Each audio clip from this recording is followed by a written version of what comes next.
Hello, everyone, and good evening. Before I start my presentation, I want to ask you all a question. Do you think it's possible to engineer a jawbone as specifically as we engineer a building? Well, today my presentation will be explaining how this is possible. So, firstly, a little bit about me. My name is Zara, and I'm a 10th grader at the British School Jakarta in Indonesia. During my time at Polygens, I worked with my mentor Andrew, who was super supportive and helped me to write a literature review.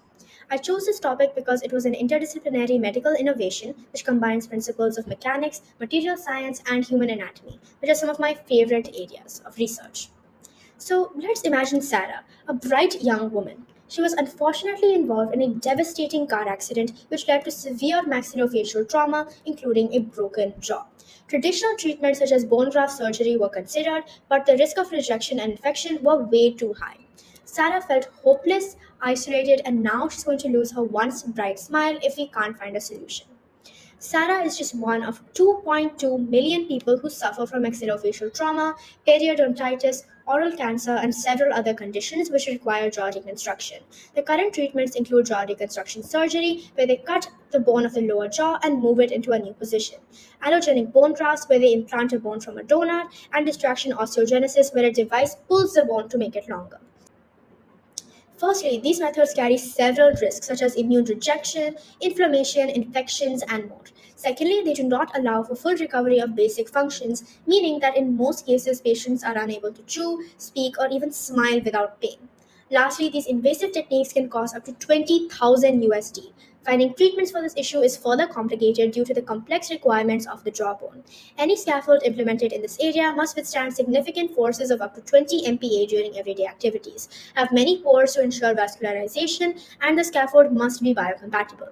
Before I tell you which amazing solution can meet all these requirements and has the potential to solve this issue, let's define MPa as it will be essential later on. Numbering an object. Eventually, it's going to break, right? MPa or megapascals is a unit used to measure that amount of force or pressure applied to that material over a given area until it breaks. So, the interdisciplinary solution to the issue is chitosan, a material found in the shells of crustaceans and other insects. This natural abundance makes chitosan a sustainable and readily available material for biomedical applications. In the diagram here, we can see the presence of free amine groups or NH2 groups, and these have the ability to accept a hydrogen ion from their surroundings, especially in acidic conditions. When this happens, the amine groups become positively charged. This positive charge attracts negatively charged components found in bone, such as glycosaminoglycans or GAGs, and this attraction creates a favorable environment for bone building cells called osteoblasts to attach to the scaffold and grow, just how opposite ends of a magnet attach to each other. So, chitosan's unique structure offers several benefits. Firstly, since it's naturally derived, it's highly biocompatible. This reduces the risk of immune rejection, inflammation, and other immune responses. It is also biodegradable and can be broken down by natural enzymes called lyosomes in the body. This also allows for the gradual release of other drugs that can be in the scaffold. It promotes the adhesion of osteoblasts with a positive charge, as mentioned previously, and it's also antimicrobial. However, one missing property in chitosan is exceptional mechanical strength, and this is crucial for jaw reconstruction. So, the aim of my paper was to find methods to improve this strength so that we can have it in medical applications. So, the first method that we can use is hydroxyapatite cross-linking. Hydroxyapatite or HA is a primary mineral component in bone, providing its characteristic hardness and strength. As illustrated in Figure 1, natural bone is a composite material comprising collagen fibers reinforced with hydroxyapatite crystals. By incorporating the highly crystalline HA into a chitosan scaffold, we can effectively mimic the structural and compositional properties of the native bone. This approach is highly advantageous as it's relatively simple to cross-link HA with chitosan, resulting in a scaffold closely resembling the natural bone. However, controlling the degradation rate of this material in the body can be challenging. To evaluate the enhanced mechanical properties of the HA chitosan composite, researchers often employ scanning electron microscopy, and this usually reveals a highly crystalline structure, meaning that it's very strong, and we can also see stem cell proliferation as seen in Figure 2 with the white arrows. Experimental results also indicate an impressive 89% increase in MPa for the HA chitosan scaffold compared to chitosan alone. So, to summarize, chitosan serves as a foundational matrix, similar to concrete, providing the structural support. However, by incorporating HA, it basically reinforces it and acts as steel bars. Another method that we can use is beta tricalcium phosphate or BTCP cross-linking. So basically, when these two materials are combined, there are ionic interactions between the positive amine groups in chitosan and the negatively charged phosphate groups in BTCP. These interactions contribute to a interlocking microstructure at the molecular level, which distributes mechanical stresses more effectively throughout the material. Imagine they're kind of like Lego bricks, which are distributing the weight in a tower. Some benefits include enhanced osteoblast adhesion because of BTCP's ability to mimic the natural phase of bone, and a con is that there have been a few cases of mild inflammatory response due to the degradation products of these materials. In figure 1, we can see that the first image has many pores, and below it there's a fluorescence microscopy image showing limited green light, indicating a lack of cell attachment. So these first set of images is just chitosan on its own.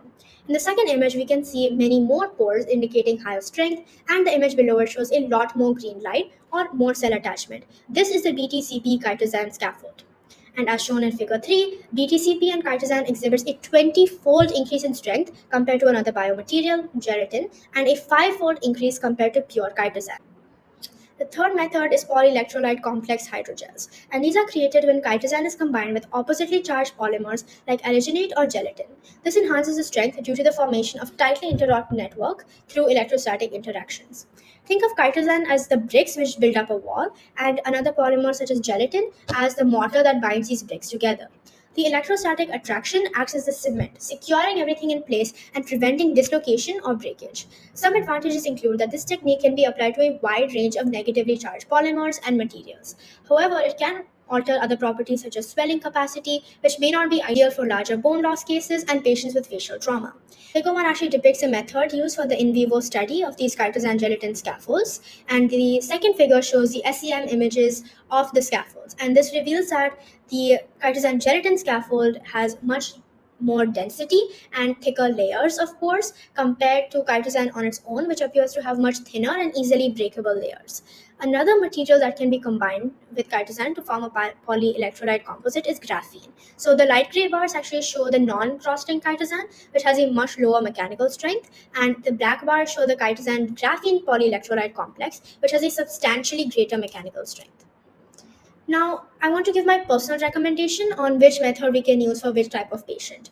So, for patients with mild to moderate bone loss, so alveolar ridge atrophy, where the jawbone diminishes after tooth loss, AJ chitosan scaffolds can provide a strong structural support, just like reinforced concrete, and this can help future dental implants be more successful. In cases of extensive bone loss, such as those resulting from facial trauma, patients like Sarah would benefit from BTCP chitosan scaffolds because of their superior strength and cell adhesion, making it perfect for larger regeneration purposes. Polyelectrolyte hydrogels are perfect for patients with delayed healing, such as those on corticosteroids or osteoporosis. These hydrogels can be loaded with growth factors and release them in a controlled manner because they only release it in certain pHs. This accelerates the bone regeneration for patients with delayed healing or the 3D printing methods which can actually deliver and create these scaffolds. I've done thorough research on 4 different methods. However, today I'm going to be talking about the first 2 methods which have shown to be the most successful. Before that, some of the benefits of 3D printing are high customization, reduced invasiveness and therefore cost, and it can help patients to restore their normal way of life, and it can also prevent stigma and social exclusion, as because it's highly customizable, it will make their face look very similar to how it was before. The first method is extrusion printing, and this involves first creating a computer-aided design, and after this, a semi-molten or molten version of chitosan will be extruded through a heated nozzle, and it will form into the shape designed in the computer model. This technique is highly advantageous for large-scale applications as the production can be automated easily. However, it does have limitations in the amount of detail it can have. However, it compensates for this by having settings which can be easily controlled, such as the pressure and speed, which can increase mechanical strength significantly. A study by Lee et al. In 2017 actually revealed that by optimizing parameters like infill density and pressure, the mechanical strength increases by 20 to 30%. The second method is stereolithography, and this is a 3D printing technique that uses laser-based processes to solidify a photocurable liquid resin layer by layer to create highly detailed and precise scaffolds. So this works by having a container of the liquid resin, a UV light source, and a system for moving the laser beam horizontally, and the fabrication platform which moves vertically. When the resin is exposed to the laser, it causes it to solidify and form a thin layer. After one layer is formed, the platform will move down so that the next layer can be solidified. And we can see this in the diagram, which shows the elevator moving along the z-axis, so this is moving up and down. One of the main benefits of this process is that it allows for high resolution, basically the amount of detail and precision. And this in turn results in a 10% stronger scaffold compared to other methods such as fused deposition modeling or electrospinning. So now for when to use with 3D printing technique. Extrusion base is perfect for large scale, low resolution scaffolds with simple geometries because it can produce it quickly, and stereolithography is perfect for high resolution and complex scaffolds with intricate detail because it will deposit it layer by layer, so you have a great amount of control. So if the patient has a small yet critical defect, I would recommend them to use the SLA printing method because it will offer high precision in a small area, and also for the chemical method to use either hydroxyapatite or BTCP cross-linking because they will offer the most attachment of osteoblasts. If it's a large yet non-critical defect, I would recommend using extrusion-based printing with polyelectrolyte hydrogels because it will allow for a lot of flexibility and it will have the least amount of time to produce such a large design. Suggestions for future research include using predictive AI to determine whether a specific type of mechanical strength enhancement will work for a patient, and also having more clinical trials to work out the practicalities of the method and also enhance the healing time by using techniques such as nanocarriers for growth factors and injectable hydrogels. Thank you for listening, and I really hope that we can continue to investigate technologies that bring back smiles.